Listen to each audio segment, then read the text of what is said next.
নমস্কার, আপনারা দেখছেন সংবাদ পরিবর্তন। এই মুহূর্তে আমি উপস্থিত আছি বিজেপি নেতা রাকেশ সিংয়ের কাছে।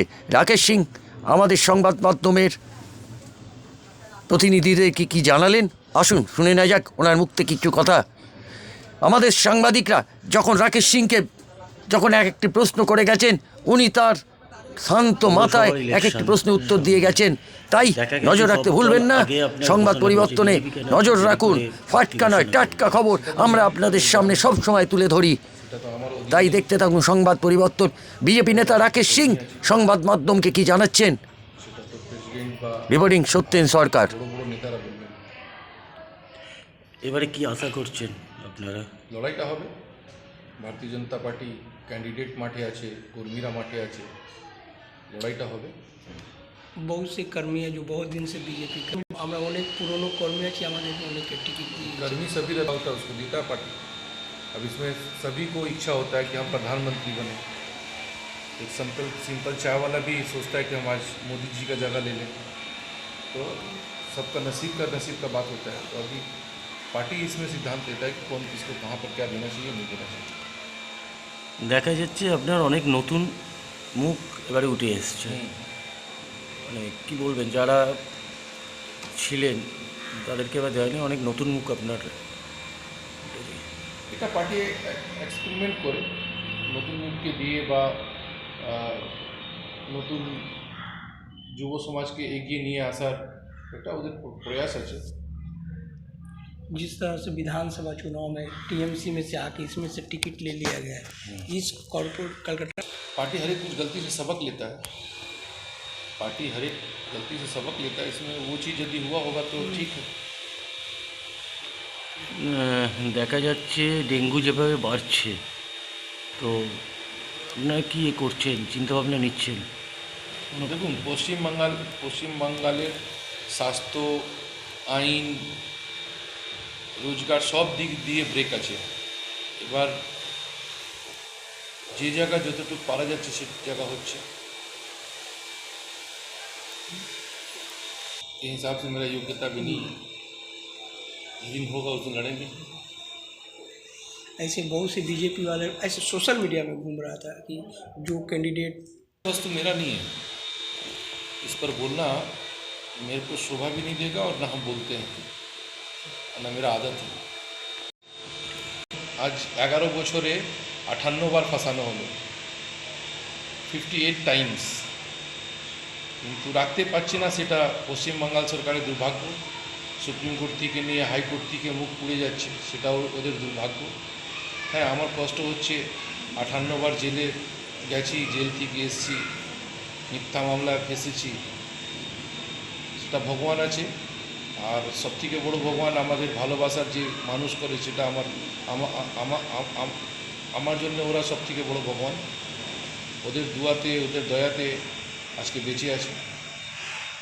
হ্যাঁ, তখনও তো এরা এটা বলবে না, কোর্টকে বলবে এটা কোর্ট বিজেপি কোর্ট আছে, বা কালকে জজের নামে বলে দিবে কি এরা বিজেপি জজ আছে। এরা তো কিছু বলতে পারে, কিন্তু কোর্ট আমাকে বলেছে, সেটা জন্যে আমি মাননীয় হাইকোর্টকে স্বাগত জানাচ্ছি, মাথা পেতে নিয়েছি যে ভার্ডিক্টটা এসছে।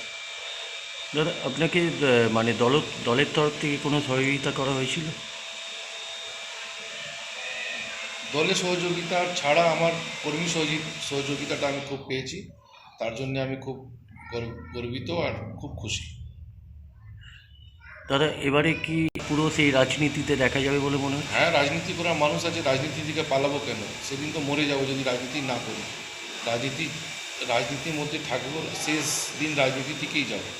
কিন্তু এটা যে মানুষ ছড়িয়েছে কি আমি টিএমসি কাছে সিলিন্ডার হয়ে যাব, কালকে টিএমসি জয়েন করে নিব, কালকে বাবুল সুপ্রিয় পিছনে রাজীব ব্যানার্জি পিছনে আমার নামটা লেখাবে, সেটা মরতে দম তক আমার নামটা বিজেপিতে থাকবে। একটা কর্মী হিসাবেও থাকবে, বা একটা নিজের আমার নাম আছে, নিজের আমার একটা অস্তিত্ব আছে আমার এলাকায়, সেটা আমি এখানে বজায় রাখবো। अवधेश किशोर गुप्ता की जगह में अगर आप फाइटिंग किए रहते तो पूरा फाइटिंग होता। अवधेश किशोर गुप्ता फाइटिंग उतना दे सके कोलकाता फोर्ट के तहत। देखिए, ये सब ऐसा बात नहीं है। कुछ कैंपेनिंग में भी त्रुटि हर एक कुछ का हर एक अपना अपना हिसाब से चलता है। अवध किशोर गुप्ता अपने हिसाब से चले हैं, पार्टी अपना अलग हिसाब से चला है, हम रहते तो उस जगह अलग हिसाब से चलते हैं। तो हर एक कहीं ना कहीं किसी का नहीं, कोई तो हारने के लिए खड़ा नहीं होता है ना। अब हार हो गया तो सारा गलती का माथा पे ठीकरा फोड़ा जाना भी ठीक नहीं है। अब हार हो गया, हम लोग कभी सपना में नहीं सोचे थे जेल में कम से कम विरोधी पार्टी का आदमी लोग बोलता था कि कैसे ये सब हो गया, ये सब तो होना ही नहीं चाहिए था। और जनता का जो आशीर्वाद देखने को मिलता था, कोई नहीं बोलता था कि बीजेपी नहीं आएगा, लेकिन वो व्हील चेयर महंगा मतलब व्हील चेयर का सिंपैथी ज़्यादा ये हुआ, खेला हॉबे सिंपैथी ज़्यादा हुआ। अब कैसा खेला और आप तो देखिए, मेरे यहाँ साधना आदमी तो 9 महीना जेल में है, लेकिन गांव ग्राम में जाके देखिए ना क्या तमाशा।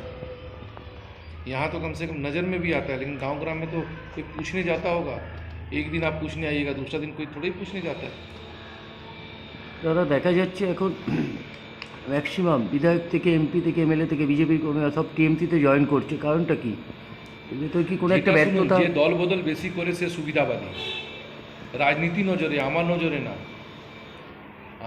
আমিও রাজনীতি দল বদল করেছি, কিন্তু আমি টিএমসি বিরুদ্ধেই করেছি আর টিএমসি বিরুদ্ধেই আছি, কিন্তু সরকার পক্ষে গিয়ে দুধ মালাই খেতে জন্য যাইনি। কিন্তু দেখা গেল বাবুল সুপ্রিয় পর্যন্ত আপনার যা গান করেছিল আপনার, হ্যাঁ, সেও আপনার এ করেছে। ওই গানটা তো বাজছে এখন, দেখছি তো বাবুল সুপ্রিয় গানটাই বাজছে এখন।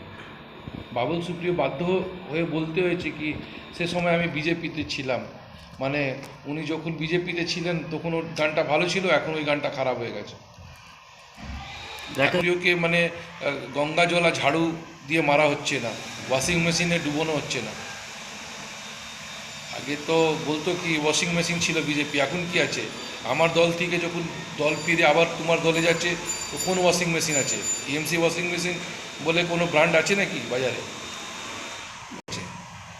এখন রাজনীতি ট্রেডিশন হয়ে গেছে, আমি পার্টি হিসাবে বলতে চাইছি না, এটা রাজনীতির ট্রেডিশন হয়ে যাচ্ছে কি সুখ সুবিধার জন্য আমি দল বদল বিরোধী। ভাই যদি আমি টিএমসিতে জিততাম বুক চিপিয়ে টিএমসির জন্য লড়তাম, কিন্তু ভয়তে এইসব রাজনীতি করাটা ঠিক না, আর করানোটাও ঠিক না, যদি কেউ করাচ্ছে সেটাও ঠিক না। এই ব্যাপারে আপনি কি বলবেন? এটা তো টিএমসি আমদানি করেছে, খরচা করবে আজকে না হলে কালকে। এই যত আমদানি করেছে সেটা খরচা হবে ওনার। আমাদের বিধানসভা লোকসভা আগে হয়েছিল, কিন্তু এটা আমাদের পার্টির সিদ্ধান্তটা ভুল হয়েছিল কি খারাপ হয়েছিল সেটা পার্টি নেতারা বুঝছে। 2024 লোকসভায় কি আশা করছেন? আরে বিজেপি আসবেন, নরেন্দ্র মোদী প্রধানমন্ত্রী হবে। এখন কোনো আপনি একটা মুখ বলুন না কি মমতা ব্যানার্জি প্রধানমন্ত্রী হবেন, যে স্লোগান বহিরাগত আর ভিতরাগত আর এইসব ছিল, বিহারি, ইউপি, হিন্দি ভাষাভাষী, বাঙালি, এইসব নিয়ে উনি প্রধানমন্ত্রী হতে পারবেন? এটা ওয়েস্ট বেঙ্গলকে নিয়ে কেউ প্রধানমন্ত্রী হতে পারে? আজকে উনি গোয়া কেন যাচ্ছেন, উত্তরপ্রদেশ কেন যাচ্ছেন, ত্রিপুরা কেন যাচ্ছেন, হ্যাঁ আসাম কেন যাচ্ছেন? কেন প্রধানমন্ত্রী হয়েছেন? এই 4টে স্টেট নিয়ে প্রধানমন্ত্রী হয় না কেন? সে জবাবটা শুভেন্দু অধিকারী দিবেন। শুভেন্দু অধিকারী ডিগ্রি ফলস কি ঠিক, এইটা জবাবটা শুভেন্দু অধিকারী দিবেন। দেখা যাচ্ছে শুভেন্দু অধিকারী কোনো কথা বলছেন না, তার মানে কি এইটা প্রমাণ করে দিচ্ছে এই ডিগ্রিটা জাল বলে? আমি তো এসব এই ব্যাপারে জানি না, তো আমি মন্তব্য কেন দেব? पद देगा इसलिए बाबुल सुप्रियो टीएमसी होगा, इस पर आप क्या बोलेंगे? बाबुल सुप्रियो प्रधानमंत्री होने वाले हैं टीएमसी की तरफ से। हम तो बहुत सा पोर्टल में अफवाह का बाजार गर्म है, जिस दिन होंगे, जिस दिन नानी का मूछ आएगी उस दिन बोलेंगे मूछ वाली नानी थी। अभी क्यों बोले? अब मेयर का यदि बनेंगे तब बोलेंगे कि बाबुल सुप्रियो मेयर होगा। फिर भी घूसखोर लोग से तो ठीक ही रहेगा। अभी तो फिराद हाकिम है, जिसको दुनिया देखा है घूस लेते हुए, 2 दिन या 3 दिन जेल में रहा, 2 या 3 दिन जेल में रहा, फिर भी जेल में नहीं था, सुपरिटेंडेंट का एयर कंडीशन रूम में सो रहा था। उसके बावजूद भी आँख से आंसू निकल गया कि আমাকে কলকাতায় एक कुत्ते दिलो ना, तो मैंने तो आदमी देखा रोते हुए, और हम उसी के सरकार, उसी का पुलिस 9 महीना बेकसूर जेल में रहे, लेकिन सिस्किन नहीं आया मेरा चेहरा से।